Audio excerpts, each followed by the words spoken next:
इसी बीच एक बड़ी खबर मिल रही है। कल शाम 4 बजे प्रधानमंत्री मोदी सदन में जवाब देने वाले हैं। ये बड़ी जानकारी, कल 4 बजे का समय मुकर्रर किया गया है। राष्ट्रपति के अभिभाषण पर कल शाम 4 बजे सदन में प्रधानमंत्री मोदी जवाब देंगे।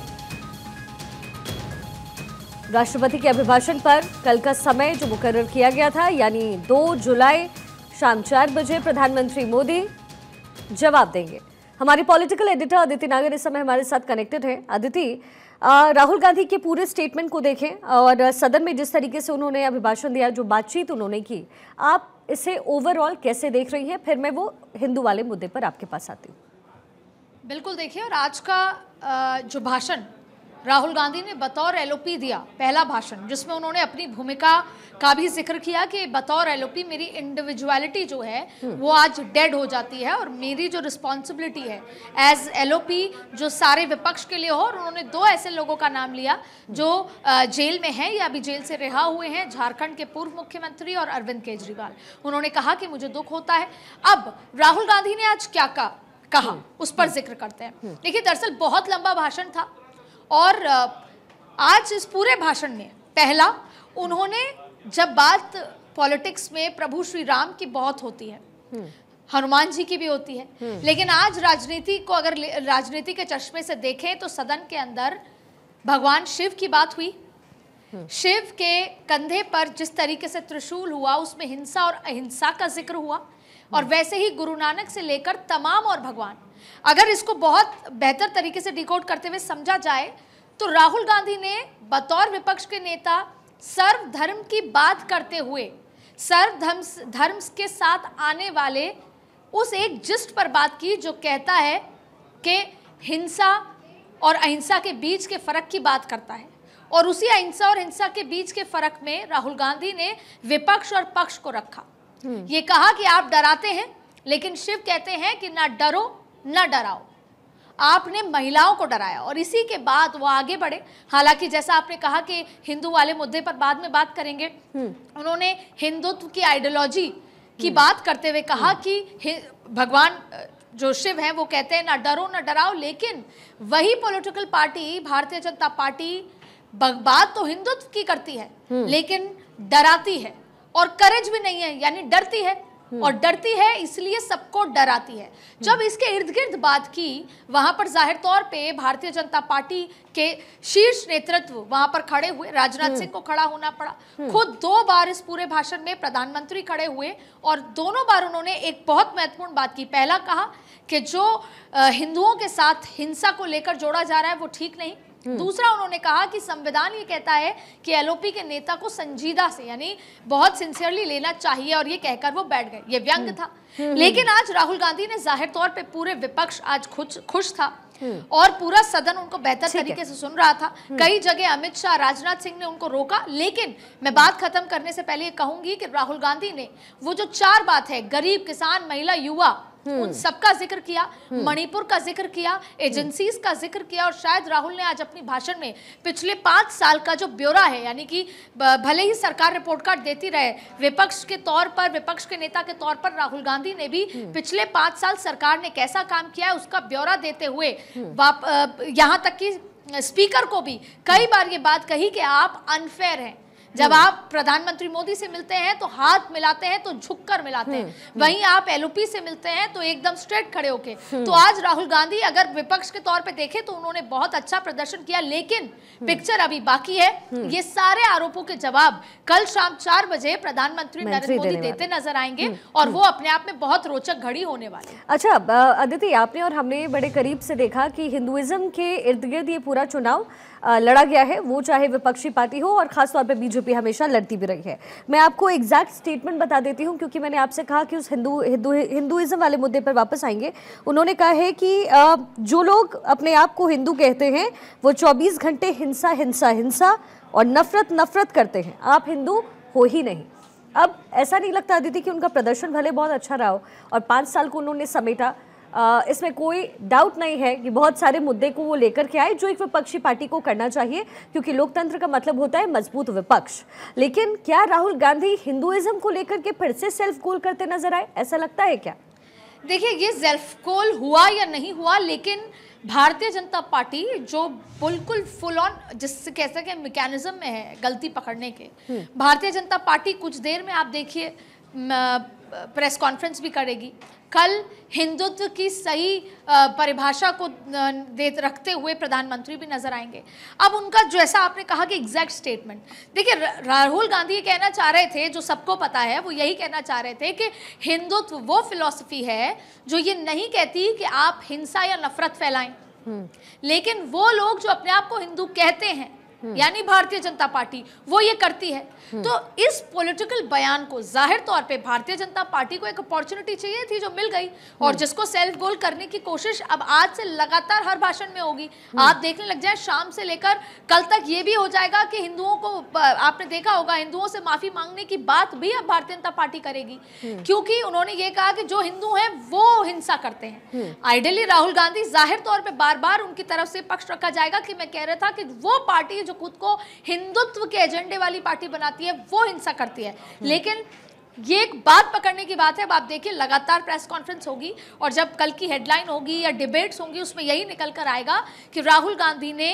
हिंदू को यही कहा कि वो हिंदू हिंसक हैं, हिंदू को हिंसक तरीके से कहा, या बहुत सारी बातें। देखिए राहुल गांधी ने अग्निवीर का जिक्र करते हुए कहा, आइडियोलॉजी का जिक्र करते हुए कहा, मणिपुर का जिक्र करा, लेकिन यहाँ पर अब किस तरीके से भारतीय जनता पार्टी माफ़ी मांगने का जिक्र करेगी, माफ़ी मांगवाएगी, या फिर राहुल गांधी के लिए कहा जाएगा कि आप ने जो ये बयान लिया है वो वापस लिया जाए, तो अभी राजनीति इस पर प्रचंड रूप से होगी। लेकिन फिलहाल इंतजार है कि कल प्रधानमंत्री नरेंद्र मोदी क्या कहते हैं। प्रधानमंत्री नरेंद्र मोदी उनकी हर एक बात का, और हर एक बात जिसमें 5 साल का पुराना ब्यौरा जो विपक्ष के नेता ने दिया है, इसके साथ साथ आईडी जो सीबीआई का जो मिसयूज की बात कही है, मणिपुर का जिक्र किया है, अग्निवीर को लेकर कहा है, यहाँ तक कि अयोध्या तक की बात कही है। अयोध्या में कैसे ये तक भी कहा कि कैसे 2 बार कोशिश की प्रधानमंत्री ने कि वो चुनाव लड़े लेकिन नहीं लड़े। उसके बाद तो ऐसे हर एक बात का, महिला, युवा, उन सब का तो कल काउंटर होगा। लेकिन इस बीच में आपको लगातार प्रेस कॉन्फ्रेंसेस दिखेंगी। भारतीय जनता पार्टी को ये पॉलिटिकल ग्राउंड दे दिया राहुल गांधी ने, जिसमें भारतीय जनता पार्टी एस्टैब्लिश करके छोड़ी कि राहुल गांधी एंटी हिंदू बातें कर रहे हैं, जो कि पुराने चुनाव में भी ये हुआ, जब पिछले चुनाव के दौरान भी कहा कि राहुल एंटी। आज उन्होंने गुरु नानक जी की बात की। अब आप देखिए, जैसे ही इसका जिक्र आया, अमित शाह खड़े हुए और उन्होंने कहा कि हम वो भूल नहीं सकते कि कैसे सिखों के साथ दुर्व्यवहार हुआ था, और कल इसकी गूंज आपको और पार्लियामेंट में 4 बजे सुनाई देगी। आपातकाल का जिक्र सुनाई देगा। जब डर ने अभय होने की बात कही तो खुद अमित शाह ने खड़े होकर कहा कि आप अभय होने वाले, आप कहते कौन है? आप ही तो थे जिसने उस इमरजेंसी के तहत भय, डर पैदा किया। आप किसी को बोलने नहीं देते थे, आप घर से बाहर नहीं निकलने देते थे, जो बोलता था वो जेल में हो जाता। तो आप देखिए अभी इस पे राजनीति। लेकिन अगर अदिति ओवरऑल देखें, क्योंकि डेमोक्रेसी, जैसे मैंने पहले भी कहा, इसका मतलब ही होता है मजबूत विपक्ष, और नंबर गेम तो फिर यही कहता है ना अदिति, जो इस बार नजर आ रहा है। जब राहुल गांधी आज सदन में बोल रहे हैं और जिस कॉन्फिडेंस से बोल रहे हैं, और जब बोल रहे हैं तो बीजेपी के लगभग जितने भी बड़े नेता हैं उन्हें अपने सीट पर खड़े होकर के उनको जवाब देना पड़ा या उन्हें रोकना पड़ा। तो ये क्या नहीं दिखाता है कि विपक्ष इस बार मजबूती के साथ आया है हमारे लोकतंत्र को मजबूत बनाने के लिए? पिछले 10 सालों में कभी ऐसा नहीं हुआ कि किसी नेता प्रतिपक्ष के भाषण में किसी भी बड़े नेता को खड़ा होकर बार बार डिफेंड करना पड़ा हो, खुद को सफाई देनी पड़ी हो। अब देखिए, सदन से निकली हुई हर बात परसेप्शन बनाती है। कैसे राजनाथ सिंह को खड़े होकर कहना पड़ा कि अग्निवीर जो शहीद हैं उनको 1 करोड़ रुपए दिए जाते हैं।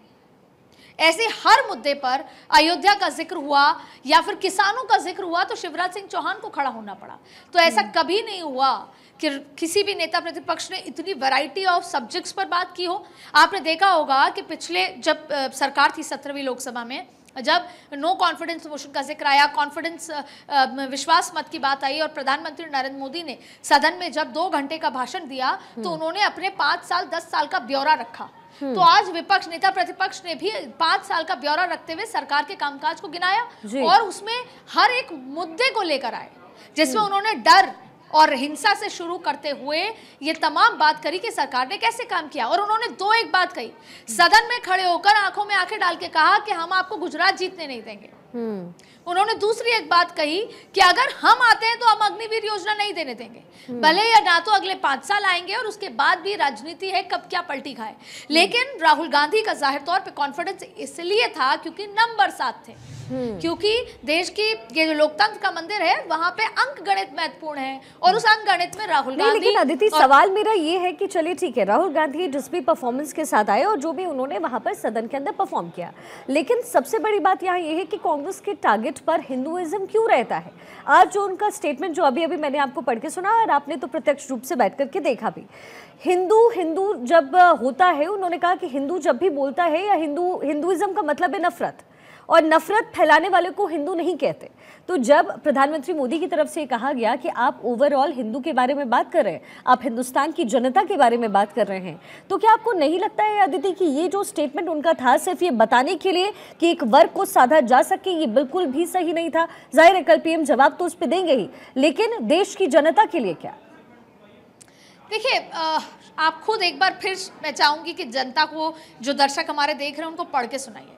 राहुल ने ये कहा कि हिंदू फिलॉसफी या महापुरुष, या कहा कि शिव जी को लीजिए, उनकी जो उनको देखकर, उनके बैठने, उनके मेडिटेशन के उस स्वरूप को देखकर, और हमारे ग्रंथ भी ये कहते हैं कि हिंदुइज्म ना डराता है ना डरता है, ना नफरत फैलाता है और ना हिंसा करता है।